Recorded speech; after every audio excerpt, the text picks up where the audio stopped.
नमस्कार, आप सभी का स्वागत है यूथ अध्ययन के चैनल पे। देखिए एक बार फिर से मैं आप सभी के बीच एचपी पटवारी परीक्षा 2026 के लिए जीके का पार्ट 13 लेके आ चुका हूँ। पार्ट 13 का जो पहला क्वेश्चन है कि हिमाचल प्रदेश का सबसे बड़ा ग्लेशियर कौन सा है, तो which is the largest glacier in Himachal Pradesh. तो हिमाचल प्रदेश के सबसे बड़े ग्लेशियर की बात करें तो बड़ा शिगड़ी ग्लेशियर हिमाचल प्रदेश का सबसे बड़ा ग्लेशियर है। क्वेश्चन पूछने वाला क्वेश्चन पूछता है कि बड़ा शिगड़ी ग्लेशियर हिमाचल का सबसे बड़ा ग्लेशियर तो है, लेकिन ये हिमाचल के किस जिले में स्थित है। तो अगर बात करें ये हिमाचल प्रदेश के लाहौल स्पीति जिले में स्थित है। इस बात को आपने डिटेल से याद रखना है। एक बार क्वेश्चन पेपर में पूछा गया था कि जो बड़ा शिगड़ी ग्लेशियर है उसकी लंबाई कितनी है, तो इस ग्लेशियर की जो लंबाई है वो कितनी है, 25 किलोमीटर है। एक बार क्या हुआ था कि क्वेश्चन पूछा जाता है कि बड़ा शिगड़ी ग्लेशियर में तबाही कब आई थी। तो इस ग्लेशियर में जो है वो जो तबाही देखने को मिली थी वो आपकी कब मिली थी, तो वो आपको 1936 के आसपास इस ग्लेशियर में भयंकर तबाही देखने को मिली, जिसके कारण एक झील का निर्माण यहाँ पे लाहौल स्पीति में होता है, जिस झील का नाम है चंद्रताल झील। तो ये बात आपको डिटेल से याद रखनी है कि चंद्रताल झील का निर्माण किस ग्लेशियर के तबाही के कारण हुआ था, तो वो आपको याद रखना है, बड़ा शिगड़ी ग्लेशियर। साथियों ऑप्शन में दिया है कुल्टी ग्लेशियर। आप बोलेंगे कि कुल्टी ग्लेशियर कहाँ पे, तो कुल्टी ग्लेशियर आपका कहाँ पर है, तो कुल्टी ग्लेशियर आपका लाहौल स्पीति में है। उसी प्रकार आपका कुल्टी ग्लेशियर के अलावा अगर मैं बात करूँ गेफांग ग्लेशियर, तो गेफांग ग्लेशियर भी आपका कहाँ पर है, लाहौल स्पीति में है। और अगर बात करें आपका शिफ्टिंग ग्लेशियर की, तो ये भी कहाँ पर है, तो ये भी आपका मोस्ट इंपॉर्टेंट है, ये भी आपका लाहौल स्पीति में है। तो तीनों के तीनों जितने भी हमने चारों पढ़े सारे के सारे कहाँ पढ़े, आपके लाहौल स्पीति में। लेकिन एक बार क्वेश्चन पूछने वाले ने क्वेश्चन पूछा था कि जो शिफ्टिंग ग्लेशियर है वो किस घाटी में है। तो अगर बात करें शिफ्टिंग ग्लेशियर की, बड़ा शिगड़ी ग्लेशियर की, तो बड़ा शिगड़ी ग्लेशियर आपका चंद्रा घाटी में है। ये क्वेश्चन बहुत बार पूछा गया है। लाहौल स्पीति में एक चंद्रा घाटी है, एक भागा घाटी है। तो चंद्रा और भागा घाटी कहाँ है, लाहौल स्पीति में है। लेकिन अगर आप भी एचपी पटवारी परीक्षा की तैयारी कर रहे हो और आप भी एक मिडिल क्लास फैमिली से हो और हमारे साथ जुड़ना चाहते हो, तो आप जुड़ सकते हैं मात्र और मात्र 499 रुपीज़ मंथ में। हम देने वाले हैं आपको 499 में लाइव प्लस रिकॉर्डेड क्लासेस। मतलब कि जो क्लास लाइव होगी उसको आप रिकॉर्डेड भी सुन सकते हैं। आप कहीं पे जॉब करते हैं, आपको घर का काम है, आप बाद में भी हमारी क्लासेस को आराम से देख सकते हैं। साथ में वीकली टेस्ट रहने वाला है, फ्री हैंड रिटन नोट्स आपको मिलने वाले हैं, पीडीएफ नोट्स। तो अगर आप हमारे साथ जुड़ना चाहते हैं तो 7876145409 आप इस नंबर पे कांटेक्ट कर सकते हैं और हमारे बैच का हिस्सा बन सकते हैं। अच्छा साथियों, क्वेश्चन पूछने वाला क्वेश्चन आपसे ये भी पूछता है कि आप ये बताइए कि आपका कुल्टी ग्लेशियर किस घाटी में। तो कुल्टी ग्लेशियर भी आपका चंद्रा घाटी में है, आपका गेफांग ग्लेशियर भी आपका किस घाटी में है, चंद्रा घाटी में, और शिफ्टिंग ग्लेशियर भी चंद्रा घाटी में है। आज बात करेंगे आपका गेफांग ग्लेशियर की।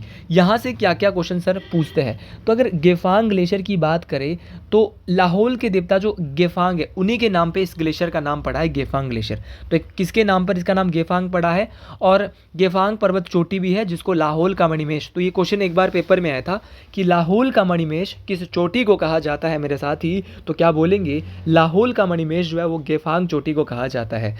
क्योंकि भाई जो आपका ये भी क्वेश्चन पूछा गया था कि हिमाचल की किस चोटी का जो आकार है, किस चोटी की जो आकृति है वो स्विट्जरलैंड के मैटरहॉर्न जैसी है, तो वो भी हमारे गेफांग चोटी की है। और गेफांग ग्लेशियर तो आपको याद रखना ही रखना है। शिफ्टिंग है, आपका बोलू नाग है, आपका तापन है, आपका शिल्ली है, ये सारे के सारे ग्लेशियर लाहौल स्पीति की चंद्रा घाटी में आते हैं। ये बात आपको डिटेल से याद रखना है। अच्छा एक बार क्वेश्चन पूछा गया था जैसे कि आपका भागा घाटी के ग्लेशियर, तो भागा घाटी के ग्लेशियर है जैसे भागा ग्लेशियर है, ये भी बहुत इंपॉर्टेंट है। भागा ग्लेशियर है आपका लेडी ऑफ कैलोंग है, इसके बारे में तो बहुत ही पूछा जाता है कि लेडी ऑफ कैलोंग क्या है। तो लेडी ऑफ कैलोंग एक ग्लेशियर है जो कि लाहौल स्पीति में पड़ता है। लाहौल स्पीति की कहाँ पर है, आपकी भागा घाटी में। इसके अलावा भागा घाटी में एक मुकीला ग्लेशियर भी है। तो मुकीला ग्लेशियर बहुत इंपॉर्टेंट है। मुकीला ग्लेशियर, लेडी ऑफ कैलोंग और आपका भागा ग्लेशियर, महादेव की कृपा से इन सभी को आपने याद रखना है। और अगर आपको मेरी वीडियोज अच्छी लगती है ना, तो ज़्यादा से ज़्यादा लोगों तक इन वीडियोज़ को ज़रूर शेयर करें मेरे साथी। अगला क्वेश्चन है कि यशवंत सिंह परमार के राजनीतिक गुरु कौन थे। तो अगर बात करें डॉक्टर वाई.एस. परमार की, तो इनके जो राजनीतिक गुरु थे मेरे साथी वो कौन थे, तो उनका नाम था भागमल, आपके कौन थे, सॉरी, चौधरी शेर सिंह जंग। तो चौधरी शेर सिंह जंग ये क्या थे, आपके राजनीतिक गुरु थे। किसके राजनीतिक गुरु थे, यशवंत सिंह परमार जी के राजनीतिक गुरु थे। सर इस बात को तो हम डिटेल से समझ गए कि यशवंत सिंह परमार के राजनीतिक गुरु आपके चौधरी शेर सिंह जंग थे। लेकिन यशवंत सिंह परमार जी हिमाचल प्रदेश के किस जिले से संबंध रखते थे? तो अगर बात करें डॉक्टर वाई.एस. परमार की, तो ये हिमाचल प्रदेश के सिरमौर जिले से संबंध रखते थे। इस बात को आपने डिटेल से याद रखना है। एक बार क्वेश्चन पूछा गया था कि जो डॉक्टर वाई.एस. परमार है वो सिरमौर जिले से किस गांव से संबंध रखते थे? तो उस गांव का नाम है बागथन।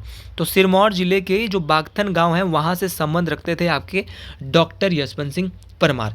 एक बार क्वेश्चन पूछने वाले ने क्वेश्चन ये भी पूछा था कि उनका जन्म कब हुआ था? बोले भैया हमको नहीं पता है, जिसको पता नहीं उसका नंबर कटने वाला है। तो भाई इनका जन्म जो हुआ था वो हुआ था 4 अगस्त 1906। एक बार बहुत बेसिक क्वेश्चन आया था कि हिमाचल के निर्माता के नाम से किसे जाना जाता है? तो हिमाचल के निर्माता के नाम से भी आपके डॉक्टर यशवंत सिंह परमार को ही जाना जाता है। ये नाम आपको जरूर याद रखना है। ये सारे के सारे क्वेश्चन परीक्षाओं में आते हैं और ये जो है वो सिरमौर की जो एक सेशन कोर्ट थी, सिरमौर की जो एक कोर्ट थी वहाँ पे न्यायाधीश के रूप में भी, एक मैजिस्ट्रेट के रूप में भी यहाँ पे काम कर चुके थे। ये बात आपको मतलब सत्र न्यायाधीश के रूप में आपको याद रखना है। वहाँ पे इन्होंने कार्य किया था। सिरमौर जिले की जो वहाँ पे न्यायाधीश होते थे। तो ये सारी के सारी बातें आपको डिटेल से याद रखनी है। और हिमाचल प्रदेश के 1952 में प्रथम मुख्यमंत्री भी आपके डॉक्टर वाई.एस. परमार बने थे। और ये हिमाचल प्रदेश के लगातार 4 बार मुख्यमंत्री, याद रखना है कितने बार? 4 बार। पहले बने थे 1952 से 1956 तक, फिर बने थे 1963 से 1967 तक, फिर बने थे 1967 से 1971 तक, देन उसके बाद बने थे 1972 से लेकर आपके 1977 तक। तो 4 बार हिमाचल के मुख्यमंत्री रहे हैं वाई.एस. परमार। तो ये सारी की सारी बातें आपको डिटेल से याद रखनी है। एक बार क्वेश्चन पूछा गया था कि उनका देहांत कब हुआ था? तो वाई.एस. परमार का देहांत 2 मई 1981, याद रखना है 2 मई 1981 को हिमाचल के निर्माता डॉक्टर यशवंत सिंह परमार का क्या होता है? आपका देहांत हुआ था। इस बात को आपने डिटेल से याद रखना है। इनकी 2 किताबें हैं, जो 2 या 3 किताबें हैं जो पेपर में बहुत पूछी जाती है कि Himachal Pradesh its proper shape and status.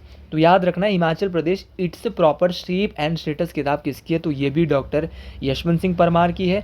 Himachal Pradesh case for statehood, ये भी किसकी है? डॉक्टर वाई.एस. परमार की है। और एक है हिमालयन पॉलेंड्री, तो हिमालयन पॉलेंड्री भी किसकी है? तो ये भी हमारे डॉक्टर वाई.एस. परमार जी की है। अच्छा, ये बात आप डिटेल से समझ गए होंगे। अब बात करते हैं, ऑप्शन में यहाँ पे बहुत सारे नाम दिए, जैसे कि आपका भागमल सोथा दिया है। सर ये भागमल सोथा कौन थे भाई? इनके बारे में बता दीजिए सर, भागमल सोथा कौन थे?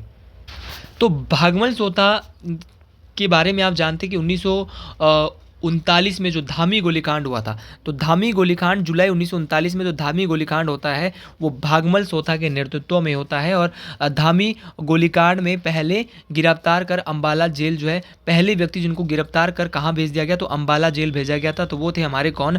भागमल सोथा। ये बात आपको डिटेल से याद रखना है। ये वही हुआ है जो हिमाचल रियासती प्रजामंडल के संस्थापक सदस्यों में से एक थे।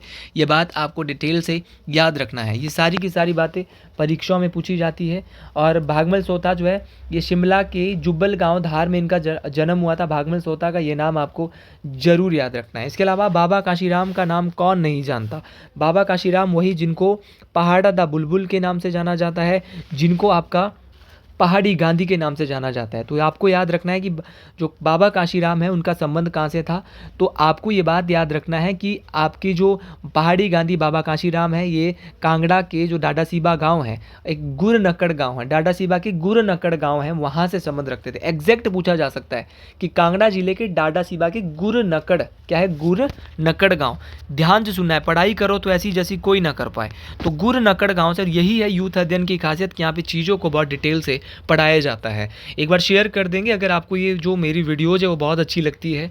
अच्छा, सरोजनी नायडू ने इनको कहा था पहाड़ी गांधी, और जो कहा था इनको क्या बोलते हैं? आपका एक गदड़िया जनसभा हुई थी, तो गदड़िया जनसभा में 1937 में इनको पहाड़ी गांधी का नाम दिया था। किसने? आपका जवाहरलाल नेहरू ने। और पहाड़ा दा बुलबुल जो कहा था वो कहा था किसने? सरोजनी नायडू। माफ़ी चाहूँगा। तो पहाड़ा दा बुलबुल कहा था सरोजनी नायडू ने, और पहाड़ी गांधी कहा था पंडित जवाहरलाल नेहरू ने गदड़िया सभा में।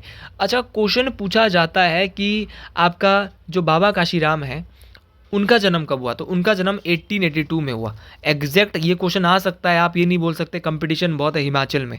और क्वेश्चन ये भी पूछा जा सकता है कि भैया इनकी मृत्यु कब हुई? तो इनकी मृत्यु जो हुई थी बाबा काशीराम की वो 1943 में हुई थी। ये बात आपको बेहतरीन तरीके से डिटेल से याद रखनी है। सारे क्वेश्चन पेपर में आएंगे और इसीलिए आप इन क्वेश्चन को जरूर याद रखें। अगले क्वेश्चन की ओर बढ़ते हैं। अगला क्वेश्चन इससे भी इंपॉर्टेंट होने वाला है। देखो ठाकुर रामलाल यहाँ पे दिया है, तो ये रामलाल जो है वो ठाकुर रामलाल जी है। इनके बारे में आपको याद रखना है कि हिमाचल के 2 बार क्या बने थे, मुख्यमंत्री बने थे। और अ, और ये जो है वो आपको याद रखना है कांग्रेस पार्टी में पहले संबंध रखते थे और बाद में इनको आंध्र प्रदेश का राज्यपाल भी बनाया गया था। तो ठाकुर रामलाल को किस राज्य का, भारत में आंध्र प्रदेश का राज्यपाल इनको बनाया गया था।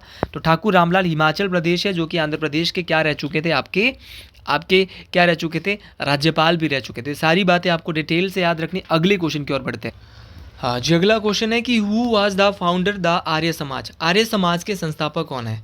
तो आर्य समाज के संस्थापक है स्वामी दयानंद सरस्वती। अच्छा, स्वामी दयानंद सरस्वती ने आर्य समाज की स्थापना कब की? तो स्वामी दयानंद सरस्वती ने आर्य समाज की स्थापना 1875 ईस्वी में की थी। मोस्ट इंपॉर्टेंट है, ये क्वेश्चन परीक्षाओं में पूछा जाता है। ये वही स्वामी दयानंद सरस्वती है जिनके द्वारा एक नारा दिया गया था, बैक टू वेदाज, वेदों की ओर लौटो। तो वेदों की ओर लौटो नारा किसने दिया? तो वेदों की ओर लौटो नारा दिया था आपका स्वामी दयानंद सरस्वती ने, और इनके द्वारा स्थापना की गई थी आर्य समाज की। अब यहाँ पे ऑप्शन में नाम दिया है स्वामी विवेकानंद। भाई इनके द्वारा क्या किया गया था? तो अगर बात करें स्वामी विवेकानंद की, तो इनके द्वारा रामकृष्ण मिशन, किसकी स्थापना की गई थी? रामकृष्ण मिशन की स्थापना की गई थी स्वामी विवेकानंद जी के द्वारा। कब की गई थी? 1897। तो 1897 में रामकृष्ण मिशन की स्थापना की थी स्वामी विवेकानंद जी ने। इस बात को आपने डिटेल से याद रखना है। साथीगण, क्वेश्चन पूछने वाला क्वेश्चन आपसे पूछता है कि राजा राम मोहन राय कौन है? तो इनको आधुनिक भारत के नवजागरण का अग्रदूत भी कहा जाता है। ये क्वेश्चन कई बार आया है। अगर बात करें राजा राम मोहन राय की, तो इनके द्वारा आत्मीय सभा की स्थापना की गई। कब की गई आत्मीय सभा की? 1815। तो 1815 में की गई आत्मीय सभा की स्थापना। फिर की गई थी वेदांत कॉलेज की स्थापना कब की गई? 1825। तो 1825 में की गई थी वेदांत कॉलेज की स्थापना। 1815 में की थी आर्य समाज आपकी आत्मीय सभा। तो आत्मीय सभा की स्थापना 1815 में की, आपकी वेदांत कॉलेज की 1825 में की, और 1828 में जो बहुत ज़्यादा पेपर में पूछी जाती है वो है ब्रह्मा समाज। तो ब्रह्मा समाज की स्थापना कब की? तो ब्रह्मा समाज की थी 1828 में। तीनों बातें आपको डिटेल से याद रखनी है। तो आत्मीय सभा, वेदांत कॉलेज और ब्रह्मा समाज, इनकी स्थापना जो की थी वो की थी आपके राजा राम मोहन राय ने। इनका नाम आपको जरूर याद रखना है, परीक्षाओं में बार बार पूछा जाता है। ये नाम मोस्ट इंपॉर्टेंट है। अच्छा, अब बात करें राजा राम मोहन राय की, तो इनकी कुछ महत्वपूर्ण पत्रिकाएं भी है जो कि परीक्षाओं में बार बार पूछी जाती है। तो संवाद कौमुदी बहुत बार पूछी जाती है, बंगाली भाषा में इन्होंने ये लिखी थी। तो ये आ सकता है पटवारी के पेपर में कि जो संवाद कौमुदी है मेरे साथी, ये किताब किसके द्वारा लिखी गई है। तो संवाद कौमुदी की बात करें तो ये आपकी राजा राम मोहन राय के द्वारा बंगाली भाषा में 1821 में लिखी गई थी। मिरात उल अखबार, ये भी बहुत बार, ये सारी पूछी जा सकती है, आपको सारी की सारी याद रखनी है। तो मिरात उल अखबार की बात करेंगे, तो मिरात उल अखबार जो है वो किसने? तो मिरात उल अखबार की बात करें तो ये भी स्वामी दयानंद सरस्वती के द्वारा लिखी गई थी। तो ये सारी की सारी बहुत इंपॉर्टेंट है, परीक्षाओं में पूछी जाती है। तो अगले क्वेश्चन की ओर बढ़ते हैं। अगला क्वेश्चन इससे भी महत्वपूर्ण होने वाला है। अगला क्वेश्चन है कि हीराकुंड जल विद्युत परियोजना किस नदी पर स्थित है। तो बात करें हीराकुंड बांध की, हीराकुंड जल विद्युत परियोजना की, तो ये जो है आपके किस नदी पर है? ये क्वेश्चन पेपर में परीक्षाओं में बार बार पूछा जाता है। तो ये जो है आपकी किस नदी पर है? तो ये आपकी महानदी पर स्थित है। ये बात आपको डिटेल से याद रखना चाहिए। ये तो आपके महानदी पर है सर, लेकिन क्वेश्चन पूछने वाला क्वेश्चन आपसे क्या पूछता है? भाई क्वेश्चन पूछने वाला क्वेश्चन आपसे ये पूछ लेता है कि साथियों ये बताइए कि भारत के किस राज्य में पड़ता है आपका हीराकुंड बांध। तो हीराकुंड बांध की बात करें तो हीराकुंड बांध जो है वो भारत का सबसे बड़ा बांध है। और अगर बात करें ये इसका जो निर्माण है वो महानदी पर, उड़ीसा राज्य में, और आपका स्थान जो कहूँ तो संबलपुर एक स्थान है वहाँ पर है। ठीक है, तो ये सारी की सारी बातें आपको डिटेल से याद रखनी। इसकी जो लंबाई है वो बहुत ज़्यादा है। तो इसकी लंबाई कितनी है? तो इसकी लंबाई जो है वो 25.8 किलोमीटर है। ये क्वेश्चन पूछा गया है कितनी लंबाई है, तो हीराकुंड बांध की लंबाई 25.8 किलोमीटर है। भारत के कुछ बांधों की बात करूं तो भारत के जैसे कि आपका टिहरी बांध, तो टिहरी बांध आपकी 2 नदियों के संगम पर है, भागीरथी नदी और भिलांगना नदी। तो भागीरथी नदी और भिलांगना नदी पर स्थित है आपका टिहरी बांध, जो कि भारत का सबसे ऊंचा बांध है। तो भारत का सबसे ऊंचा बांध टिहरी बांध, जो कि भारत के उत्तराखंड राज्य में है। ये बात आपको डिटेल से बेहतरीन तरीके से याद रखना है। साथियों, एक बार क्वेश्चन पूछने वाले ने क्वेश्चन ये पूछा था आपसे कि आपका जो बहुत इंपॉर्टेंट है, रिहंद नदी पर कौन सा बांध है? तो रिहंद नदी पर आपका रिहंद बांध है जो कि यूपी और छत्तीसगढ़ के बॉर्डर पर स्थित है। ये भी आपको जरूर याद रखना है, परीक्षाओं में पूछा जाता है। अच्छा, सरदार सरोवर बांध किस नदी पर बना है? तो सरदार सरोवर बांध आपका नर्मदा नदी गुजरात में है। ये भी मोस्ट इंपॉर्टेंट है, परीक्षाओं में पूछा जाता है। ये सारे क्वेश्चन बहुत इंपॉर्टेंट है। आपका एक बार क्वेश्चन पूछा गया था कि जायकवाड़ी बांध किस नदी पर है? तो जायकवाड़ी बांध गोदावरी नदी महाराष्ट्र में स्थित है। इस बात को आपने डिटेल से याद रखना है। अच्छा, एक बहुत इंपॉर्टेंट बांध है इडुक्की बांध। भाई इडुक्की बांध कहाँ पर है? तो इडुक्की बांध की बात करें तो इडुक्की बांध आपका जो पड़ता है वो आपका एक प्रकार का चाप बांध है जो कि भारत के केरल राज्य में। ये बात आपको डिटेल से बेहतरीन तरीके से याद रखना है। अच्छा, एक है आपका बहुत इंपॉर्टेंट है श्रीशैलम। तो श्रीशैलम जो बांध है आपका वो कहाँ पर है? नागार्जुन श्रीशैलम बांध। तो ये आपका आंध्र प्रदेश और तेलंगाना में है। ये भी आपको जरूर याद रखना है, मोस्ट इंपॉर्टेंट है। तो ये सारी चीज़ें आपको डिटेल से याद रखनी है। अगले क्वेश्चन की ओर बढ़ते हैं। अगला क्वेश्चन है कि दक्षिण भारत की सर्वोच्च शिखर कौन सा है? सर्वोच्च चोटी कौन सी है? तो पूरे दक्षिण भारत की जो सर्वोच्च चोटी है, सबसे ऊंची चोटी है, वो है आपकी अनाईमुड़ी। ऑप्शन नंबर डी यहाँ पे बिल्कुल सही हो जाएगा। अब क्वेश्चन पूछने वाला क्वेश्चन पूछता है कि अनाईमुड़ी की सब हाइट कितनी है?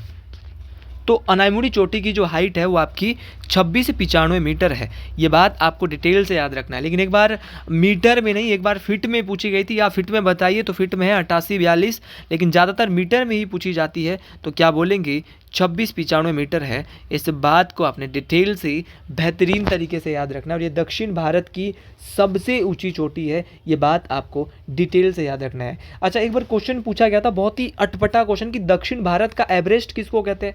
तो दक्षिण भारत का एवरेस्ट आपका किसको कहते हैं? अनाईमुड़ी को कहते हैं, अनामुड़ी को कहते हैं। ये बात आपको डिटेल से याद रखनी है।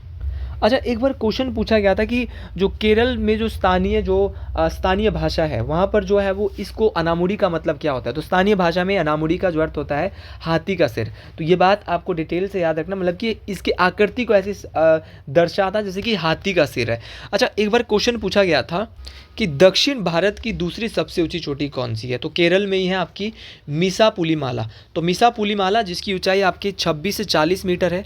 तो मिसापुलीमाला आपकी दक्षिण भारत की दूसरी सबसे ऊंची चोटी है। अच्छा, डोडा बेटा की ऊंचाई कितनी है? तो डोडा बेटा की अगर ऊंचाई की बात करूँ, डोडा बेटा चोटी की हाइट कितनी है? ये भी आपके दक्षिण भारत में ही है। तो इसकी हाइट है डोडा बेटा की, वो है 26-37 मीटर। ये जो है नीलगिरी पर्वत माला पे, कहाँ पर है? आपकी जो नीलगिरी पर्वत माला है वहाँ पर स्थित है ये डोडा बेटा चोटी। ये बात आपको बेहतरीन तरीके से डिटेल से मेरे साथ ही याद रखनी है, मोस्ट इंपॉर्टेंट तरीके से याद रखनी है। सारे क्वेश्चन परीक्षाओं में पूछे जाते हैं। ये क्वेश्चन वो क्वेश्चन है जो कि आपको नंबर दिलाने वाले क्वेश्चन है। अच्छा, फिर पूछा जाता है कि विश्व की सबसे ऊंची चोटी कौन सी? अगर बात करें विश्व की सबसे ऊंची चोटी की, वो है आपकी माउंट एवरेस्ट। कौन सी? आपकी माउंट एवरेस्ट विश्व की सबसे ऊंची चोटी है, जिसकी ऊंचाई 88-48 मीटर है। ये बात आपको डिटेल से याद रखना है। लेकिन कुछ लोग बोलते हैं 8,848 नहीं, 8,848.86 मीटर, या इसको कुछ लोग 88-49 भी अब बोलते हैं, और पेपर में भी कभी कभार ये आता रहता है। तो ये दोनों बातें आपको बेहतर तरीके से, इंपॉर्टेंट तरीके से मेरे साथ ही याद रखनी है। दोनों ही बातें परीक्षाओं में पूछी जाती हैं। एक बार बहुत ही बेसिक क्वेश्चन आया था कि जो माउंट एवरेस्ट, उसको नेपाल में किस नाम से जानते हैं? तो नेपाल में उसको बोलते हैं सागर माथा। किस नाम से जानते हैं साथियों? सागर माथा। लेकिन एक बार क्वेश्चन आया था कि भारत की सबसे ऊंची चोटी कौन सी है? देखिए, अगर बात करें आपकी भारत की सबसे ऊंची चोटी की, तो वो आपकी वैसे तो K2 है, लेकिन पूर्णतया भारत की भूमि पर जो सबसे ऊंची चोटी है वो कंचनजंगा है। कौन सी है भाई? कंचनजंगा। क्योंकि ये भारत की भूमि पर आती है, क्योंकि K2 तो आपके POK वाले एरिया में है। तो ये पूर्ण रूप से K2 भारत के इसमें, जिसको गॉडविन ऑस्टिन के नाम से भी जानते हैं, जो K2 चोटी है उसका अन्य नाम क्या है?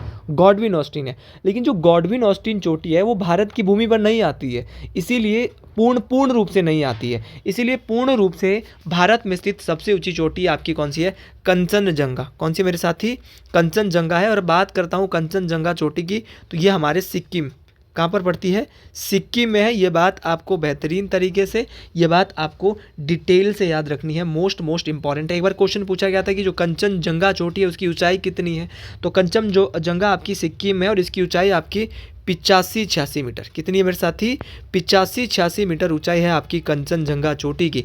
ये चोटी मोस्ट इंपॉर्टेंट है। अच्छा, K2 की ऊंचाई कितनी है? तो K2 माउंट एवरेस्ट के बाद दुनिया की दूसरी सबसे ऊंची चोटी है, जिसकी ऊंचाई है 86-11 मीटर। कितनी है मेरे साथी? 86-11 मीटर ऊंचाई है आपकी K2 की। साथियों, अगर आप भी एचपी पटवारी परीक्षा की तैयारी कर रहे हो और आप भी बेहतरीन तरीके से अपना एचपी पटवारी परीक्षा को क्वालिफाई करना चाहते हैं, तो हम हमारे बैच को ज़रूर ज्वाइन करें और हमारे दिए हुए नंबर 7876145409, और जो बहुत ही गरीब बच्चा होगा हम उसको फ्री पढ़ाने के लिए भी आगे आ रहे हैं।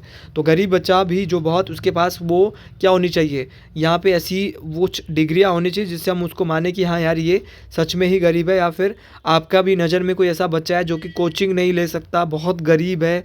तो देखो 500 तो आज की डेट में 499 इसीलिए रखा है कि हर बच्चा ही फीस पे कर सके। लेकिन फिर भी अगर आपका कोई साथी संबंधी बहुत ही ज़्यादा मिडिल गरीब है, फीस नहीं दे सकता, तो हम इस के साथ आगे चलेंगे, उसको फ्री भी पढ़ा सकते हैं। तो कमेंट बॉक्स में अगर आपको हमारी ये मुहिम भी अच्छी लगी हो या हमारा पढ़ाना अच्छा लगा हो, ज़रूर लिखें। हर हर महादेव, जय श्री गुरु महाराज, जय मंगयाणी माता, हर हर महादेव।